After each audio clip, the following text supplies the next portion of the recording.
AJ, I know in some prior games you were winning early. You were winning on your routes early and weren't getting the football necessarily and had to be a little bit frustrating. The fact that you won early in this football game and you got the football, did that get you going a little bit? Well, it just happened to work out today like that. Last couple of weeks I felt good. I felt I was winning on a lot of my routes. Sometimes the ball don't come the way, different looks, different things like that. But this week, Brandon gave me a lot of chances and blew my way quite a bit. So I was just trying to make the plays for him. When you lined up against Smith in the red zone, based on the play that was called, and you saw the alignment, did you know the ball was coming to you? Did you know this was a chance to catch a touchdown pass? Yeah, I knew I was the first read on that one. It's a play that we drill a lot. So I know when I saw him, he was kind of hard inside, so I knew I had to get inside, and Brandon gave me a great ball. So. AJ, obviously you've had a lot of success over your career. Over the last few weeks, you haven't had, many targets, many receptions. Today, you had a pretty good day. But how frustrating has this year been for you overall? I think it's been frustrating for, everyone, just not me. Just another, you play this game long enough, it's always going to be, bumps in the road along the way. And, for me and the other guys in my job as a leader is to, keep working. We all frustrated, but don't let your emotions show, man. Just go out there and work. And that's my approach to the game. These last 10 years is no matter what's the circumstances, just go out there and work on my craft, get better. Because, this is not a right to play. And, it's a privilege to play this game. And that's the way I look at it.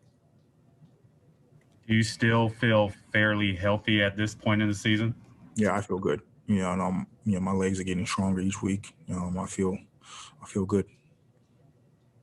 Has it been a matter of timing with a guy like Brandon, who was basically on a shelf for nobody ever saw him until Burrow got hurt? Has it taken time to get some kind of a rhythm with him? It always takes time when you have a guy that you never threw with and just throw him into offense that we used to Joe. But Brandon has done a great job these last couple of weeks. His grit, his fight each week, how prepared he is. He's been in this situation in Denver when he had to start. So he has a couple of starts under his belt, but he has done an unbelievable job, moving this offense and have taken the command of this offense. AJ, you've been here a long time and seen a lot of ups and downs and a lot of wins. Do you still believe in the direction this franchise is headed right now?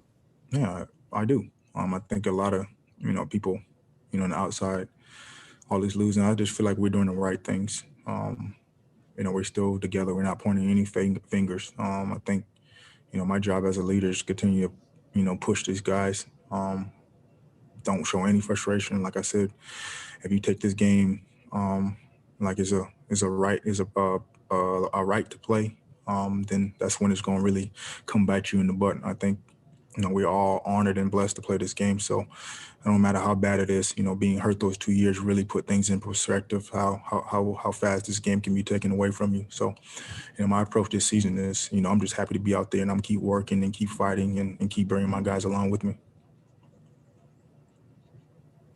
What was it like seeing Andy Dalton out there as a visitor today?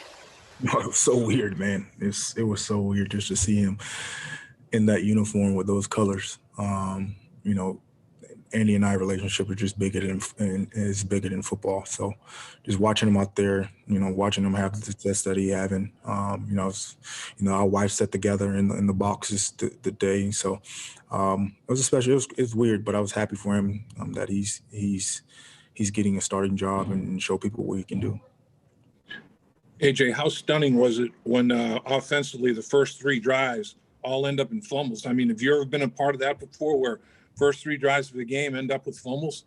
No, I don't think I've been a part of 3, but I've seen some crazy things happen. And that's the type of year we're having. Like nothing is going our way. Gio don't fumble. And let alone we have 2 more guys come behind Gio and cough the ball up. It's just, like I said, man, you've been in this league as long as I have. You've seen it all. But just got to ride the wave. Got to continue to get better. AJ, the last time we talked to you, your mic was kind of cutting out a little bit, but I think you said something interesting about kind of your role and what it might be like moving forward. I don't know if you remember what that statement was, but it sounded like you've kind of are you recalibrating kind of what your role looks like on this team moving forward and kind of what's being asked of you, or no? No, I'm still a great receiver. My role is not going to change no matter where I'm at. Whatever happens here, I still can play at a high level. So I'm not worried about, falling into a role right now. My job is to go out there and win my one-on-ones and make plays whenever it's called. AJ, 3 games left in the season. Have you already started thinking about, your next contract and, what is this going to be like next season? Has that thought process, come into your mind already? No, not at all. I think for me, I'm a guy that, live in the moment, and whatever happens, it's gonna happen. And my job is to go out to play football each and every week. And like I said, man, I'm just happy to be back and happy to be playing football. Two more minutes with AJ. I think you get one more. One more catch till you, one more TD catch until you catch Chad. Does that mean something to you?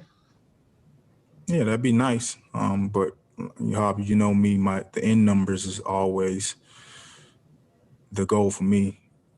It'd be nice to break Chad's record, but my goal is always to have big numbers in the Hall of Fame, and so that's the end numbers. So, what's it going to take just to get a win over the next couple of weeks? We can't turn the ball over. I think that's, you watch all these games around the league, you see, whoever win the turnover battle usually wins. So for us, we just got to take care of the ball. AJ, you were very effusive in your praise of Joe Burrow. You're obviously impressed with him as a football player. You excited to continue to play with Joe Burrow when he comes back? What happened? Like I said, man, I can't read what's going to happen. So, I'm just, like I said, I'm living in the moment right now, and whatever is going to happen, it's going to happen. I love my time here. So, who knows what's going to happen, but I'll be ready for anything, and I'll be excited to get back to playing football, whether it's here or somewhere else. AJ, what means more to you, records or wins? Man, wins. I already had the records. I had big years, and I think 2015 when we were winning, it wasn't my best year stats-wise, but we were winning. I think that makes everything much easier when you win. And I'm at a point in my career where, year 10 is, it's not about the money. It's not about, all the stats, and it's just about having fun again, playing football. And that's the only thing you can do for that is to win. And it's tough, but like I said, man, I'm a guy that stays level and keep working each week. One last question for AJ. AJ, since we're on the subject here, we talked about your future a little bit. What is going to be the number one factor when it comes down to deciding if you want to stay in Cincinnati moving forward? I don't know, man. Like I said, I got a small circle.